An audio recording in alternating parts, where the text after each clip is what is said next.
皆さん、ようこそいらっしゃいました。私は天使のマライカと申します。実は私の背中には皆さんの目には見えない羽がついていまして、天国と人間界と行ったり来たりして神様からの命令を実行しております。さて、昨日のことですが、神様からお呼びがかかりました。すぐに参上しましたところ、神様がおっしゃいました。マライカよ、お前は今すぐそこにいる詩人の魂を地上へ連れて行け。見ますと、そこには私が83年前に天国に連れてきたアブドゥハリクという名前のウイグルの詩人の魂がいて、ふわふわと浮いておりました。神様がおっしゃるには、困ったことにこの魂は天国の門番が中に入れようとしてもどうしても中に入ろうとしないのだ。83年間も門の前をうろうろされてるのはかなわないと、門番がほとほと困って、なんとかしてくれと訴えにやってきたのだ。そうだったのですか。魂と話ができるのは神様だけですからね。それで詩人の魂は何と言ったのですかと私が聞きましたところ、神様がおっしゃいました。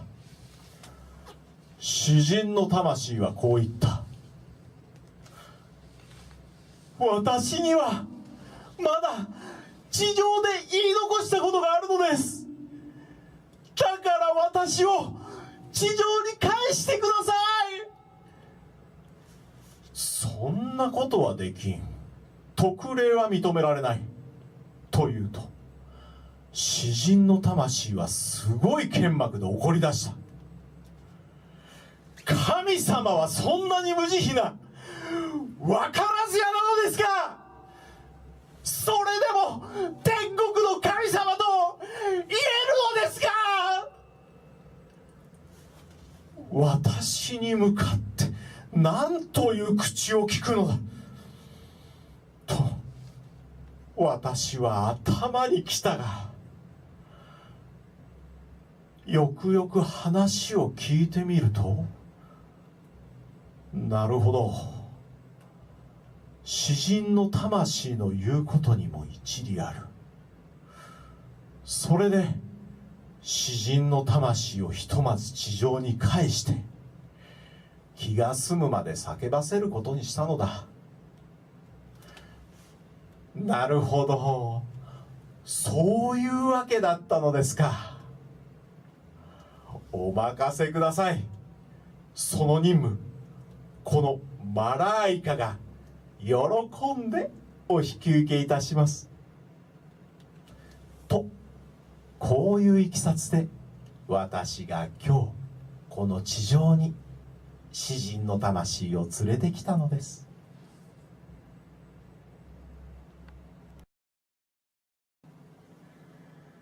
ああ、美しい人よ。お前に出会ったその夜、驚きに我を忘れた。お前の顔は満月のように光り輝いていた。お前を一目見ただけで恋に落ちた。水仙のようなその目が稲光のように輝いた。お前の唇はザクロの実よりも艶やかで赤く、歯は真珠。口から出てくる言葉は優しく甘い。バラにも似たその顔の目には魔力が隠されている。お前のまつげは槍。見るたびに私の心臓に突き刺さる。白く輝く肌はまるでダイヤモンド。変なで赤く染めたその爪はルビー。ほっそりとした体は糸杉のよう。ああ、これほどの美しい人を見たことはない。あなたが少しでも動くとその髪が美しく波打つ。愛を恵んでくれと願い、私はただ涙を流すだけ。おやおや、早速詩人の魂が叫び始めました。これは詩人が18歳の時に一目見て恋に落ちた美しい娘アイムハンへの思いを綴ったものです。娘の名は日本語に直すと、月のように光り輝く美しい娘というほどの意味でしょうか。幸運なことにアブダハリクとアイムハンは多くの人に祝福されて、その年に結婚することができました。アブダハリクはとても裕福な家に生まれ、愛する人と結ばれ、3人の息子に恵まれ、これ以上はないという幸せな日々を送っておりました。しかし彼が生まれたトルファンというところでは、多くの人々が役人や地主の横暴に苦しんでいました。優しい心を持つアブダハリクは人々の生活を見て心を痛めてました。そして何とかしなければと自ら立ち上がったのです。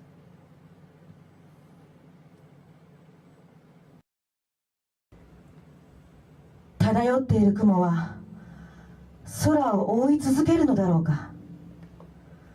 太陽の清らかな光は雲を通って地上に差し込んでくるのだろうか。太陽には光を放ち続ける威力があるのだ。気力のない雲がいつまでも太陽を不快にさせておけるものか。何も考えずにいて砂嵐がお前らを襲ってきたらどうする。襲われてから窓を閉めに走っても間に合うものか。子供たちを学ばせず遊ばせて大きくさせた。ああ、彼らは半分のパンを得ることができるだろうか。学ぶのだ、学ばせるのだ。怪しげな雲行きになってきたぞ。備えを怠ればこの民族はなくなってしまうぞ。砂嵐が突然やってきて雨が一滴も降らず湖が干上がってしまったらどうする。生きてゆけるか。砂嵐がいつ来るか、雨がいつ降るか、誰にも分かりはしない。詩人はモスクワに留学したことがあります。その時近代的な小学校の建物を見てとても驚きました。トルファンには小学校さえなかったのです。詩人は友人たちと一緒になって小学校を作ろうと走り回りました。しかし古い考え方を捨てられない人々が詩人の活動を妨害します。最初に作った学校は無残にも壊されてしまいました。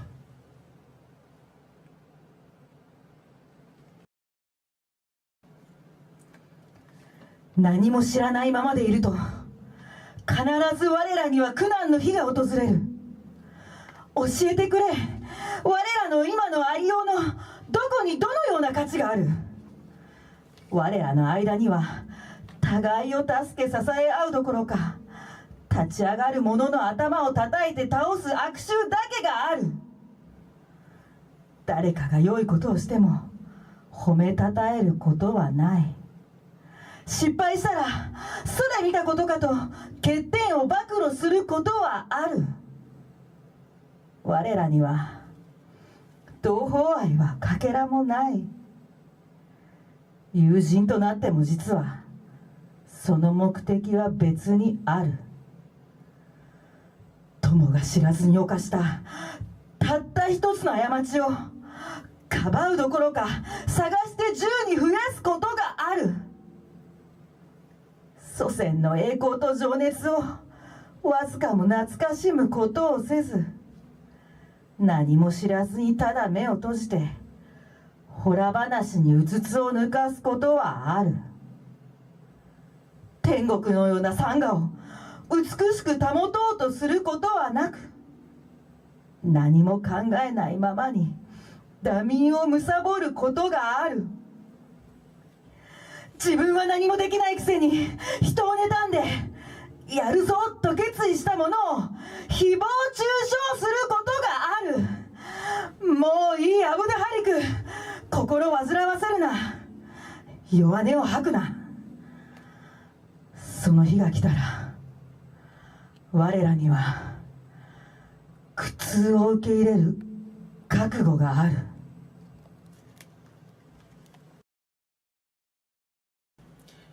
詩人の魂はこれだけ叫んでもまだ満足していないように思いますよ。ほら、また何か叫び始めました。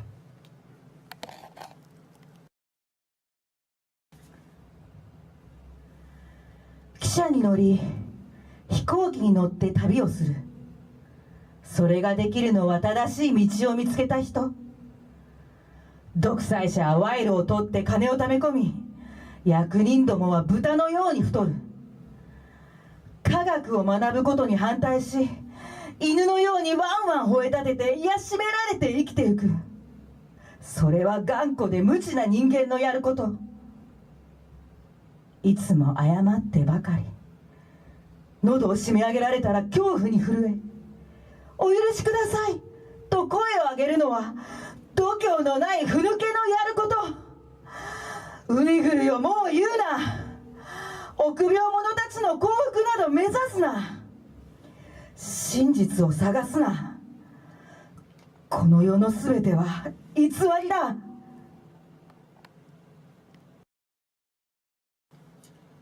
詩人は愛する妻、可愛い子供たちと一緒に幸せな家庭生活を送っていたのですが、突然の悲劇に襲われます。息子たちが次々と病に倒れてしまったのです。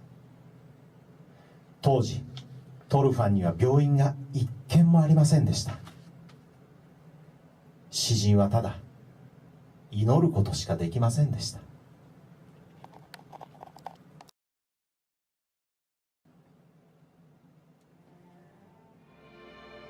子供は親の胸の中にあるつぼみの形に作られた素晴らしい芸術作品。子供が笑えばつぼみも花開き、心を晴れやかにしてくれる。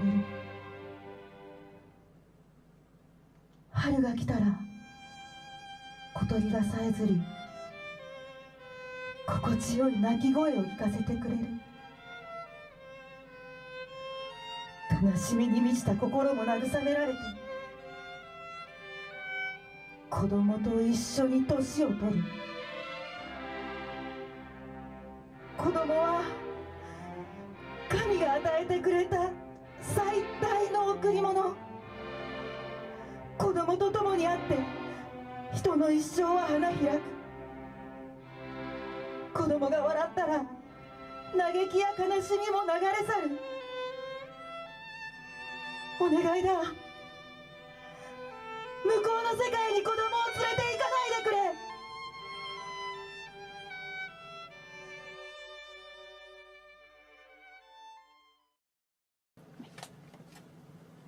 両親の祈りも虚しく、3人の子供たちは亡くなってしまいました。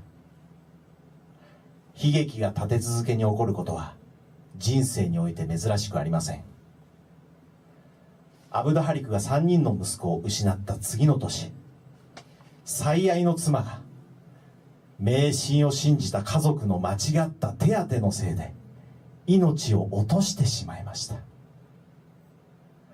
詩人は深く悲しみました。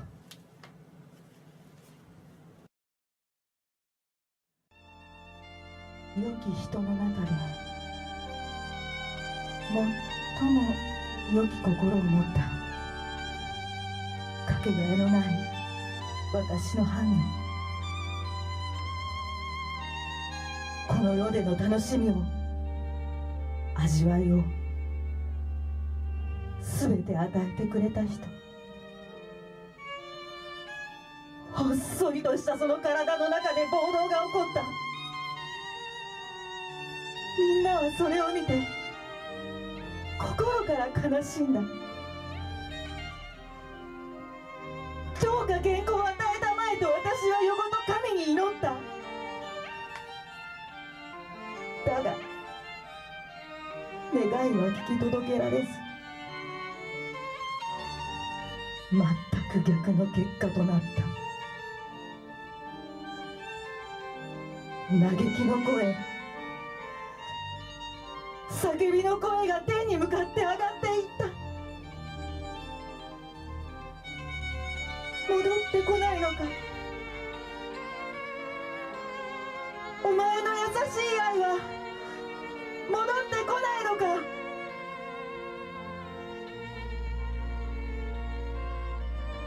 正しい道を行く人だった。その魂に地上はふさわしくはなかったのだ。崇高なお前の魂は地上にいることを恥ずかしいと思ったのだ。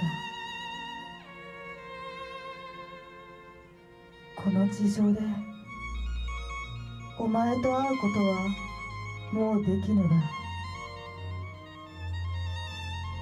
お前の魂のためにお前に最もふさわしい行いをなそう。今の私の姿を見たら、石の心を持った人も涙を流すだろう。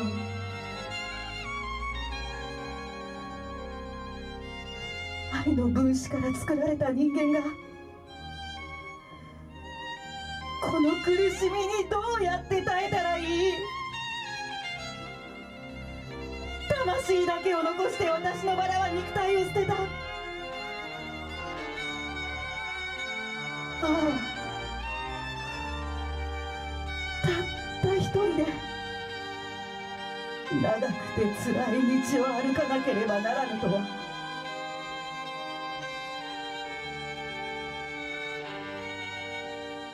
天国であの人に仕えるしもべが必要ならば、寛大なる神よ、どうかそれを許したまえ。ウイグルの祈りを受け入れてくれ。おう神よ、彼女の魂に安らぎを与えよ。祝福を与えよ。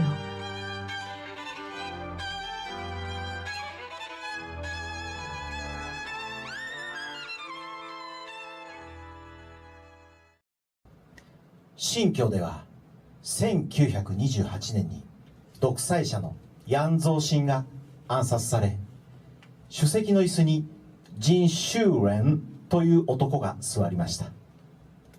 しかし民衆の状況は少しも良くなりません。それどころかますますひどくなっていきました。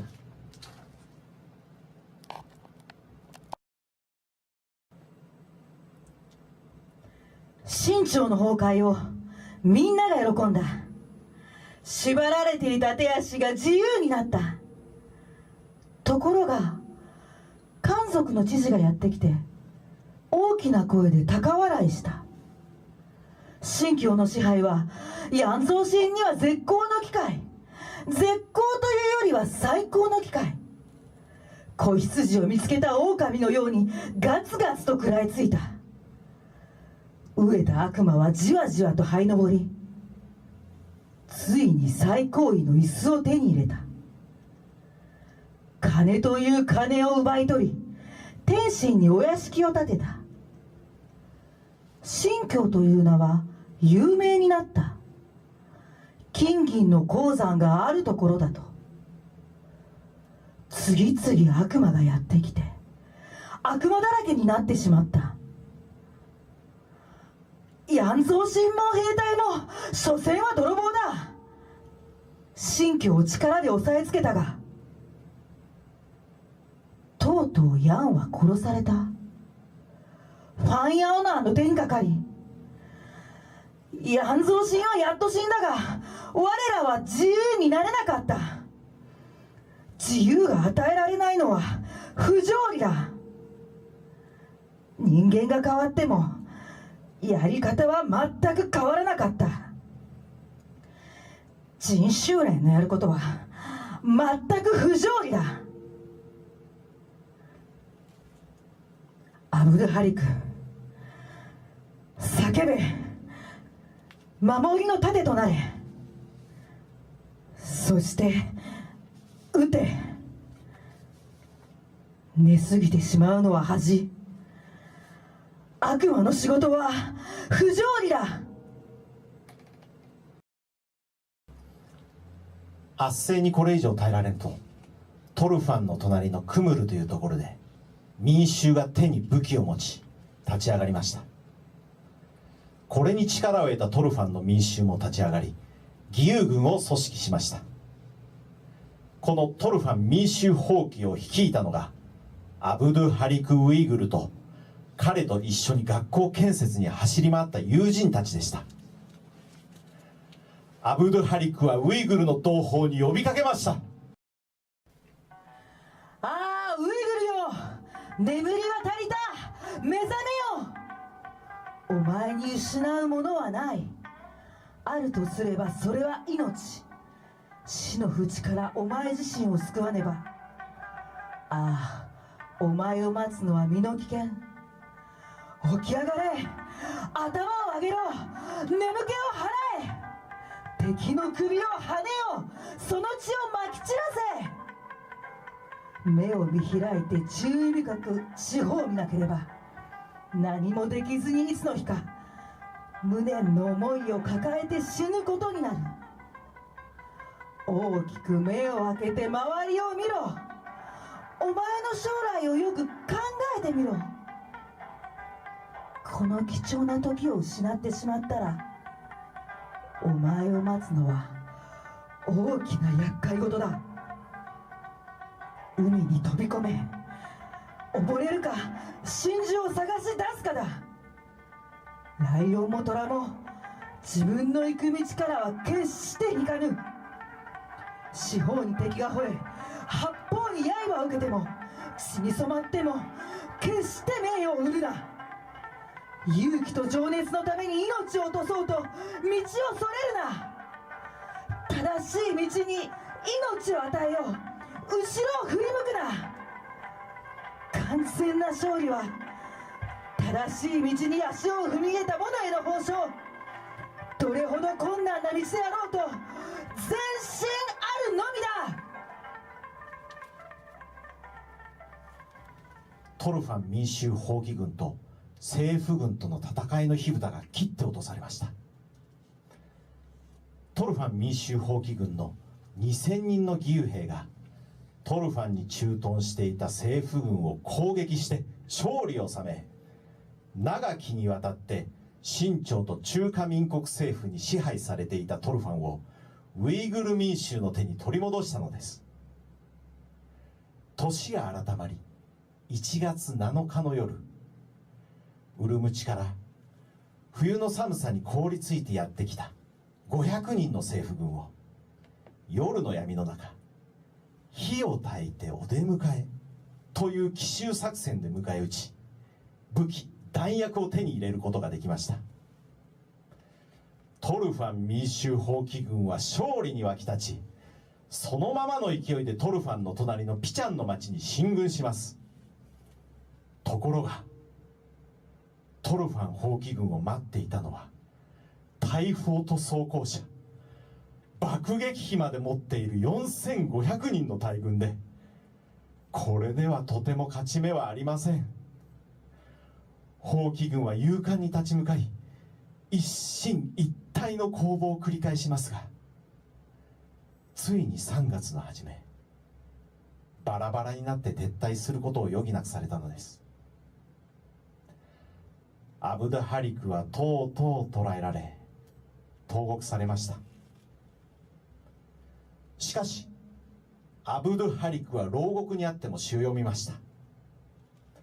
この詩を紙に書き、小さく畳んで差し入れられた羊料理の羊の骨の中に入れて親友のもとに届けさせました。目を閉じていても眠っているのか起きているのかわからない。目を開けていても暗いのか明るいのかわからない。理性はバラバラになり、考えがまとまらず空想が頭を占める。そんなこと、あんなことを受け入れられるのか、静かにしていられるのか。なぜ私は震えているのだ。胸に痛みがあるからか、焦げ跡が痛いからか、奴隷根性があるからか、臆病な心があるからか。ため息をついてはいられない。叫び声を上げるのだ。口から出る言葉よ、炎となって天に届け。そうすれば痛みが和らぐだろうか。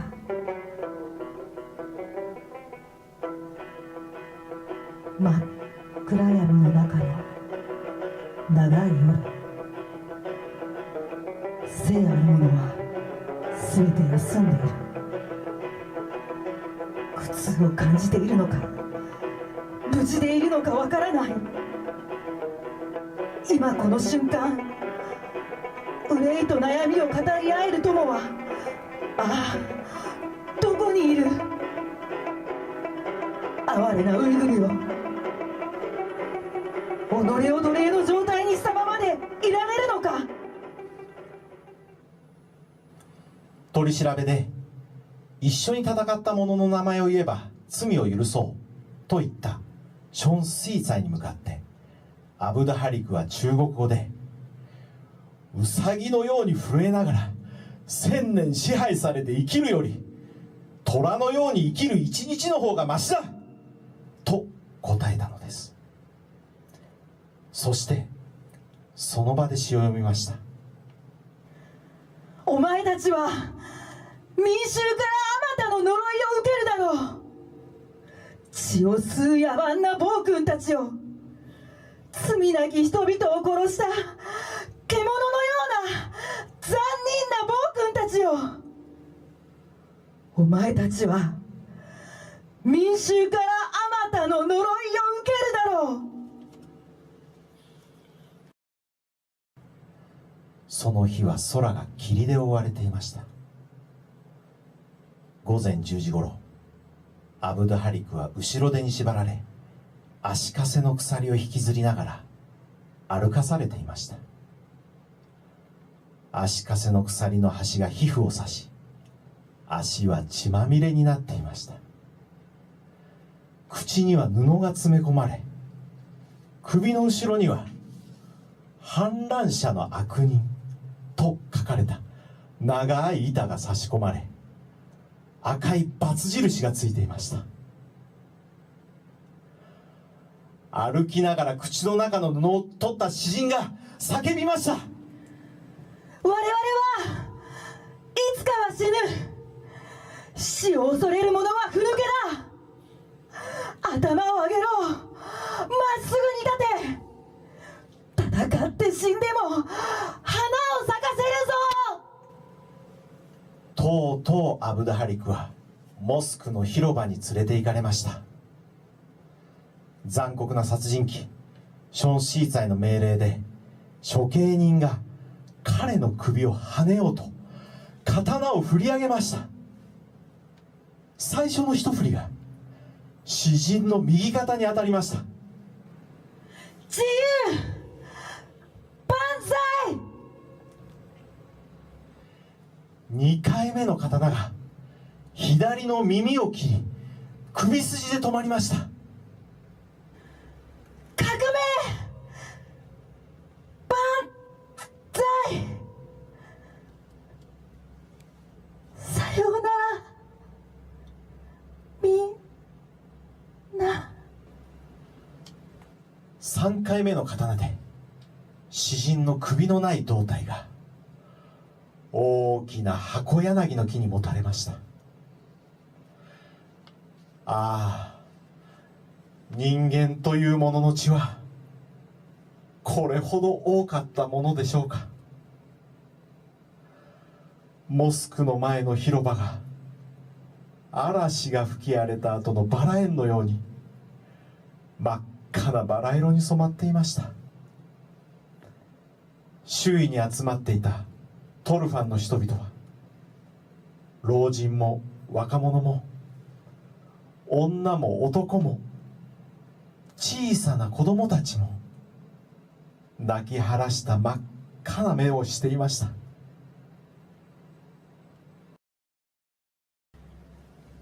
このようにして詩人の命と魂は体から引き離されてしまったわけですが、しかし魂は死んではいません。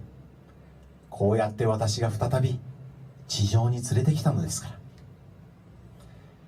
詩人にとってウイグル民族は心から愛する恋人と同じほど大切なものでした。ウイグルの同胞を苦しみから救うためにアブドゥハリクは自分の命を捧げたのです。ウイグル民族の幸せを願いながら恋人への思いに置き換えて読んだ有名な歌があります。アブドゥハリクの詩人の魂は永遠に叫び続けるでしょう。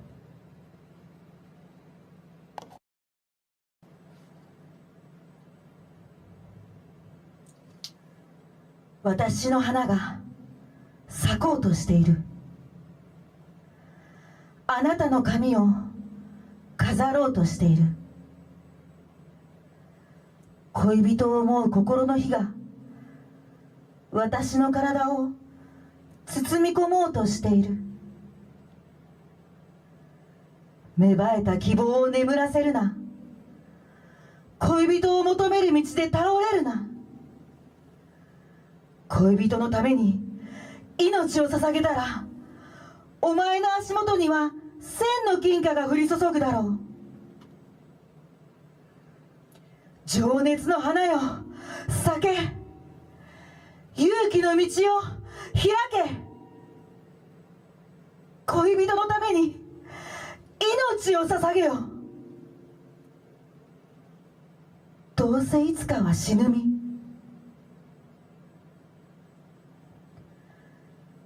私の花が咲こうとしている。あなたの髪を飾ろうとしている。恋人を思う心の火が私の体を包み込もうとしている。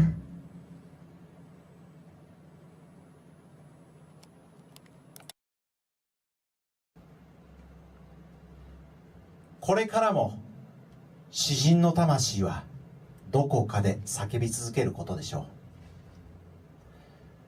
う。私はそろそろ天国に昇りますが、早く詩人の魂を天国に呼び戻せる日が来ることを祈っております。そうしませんと私の仕事がいつまでも終わりませんからね。では皆さん、いずれ詩人の魂とどこか別の場所で再会されるかもしれませんが、その時はどうかじっくり話を聞いてやってください。今日はこれにて失礼いたします。最後まで聞いてくださってありがとうございました。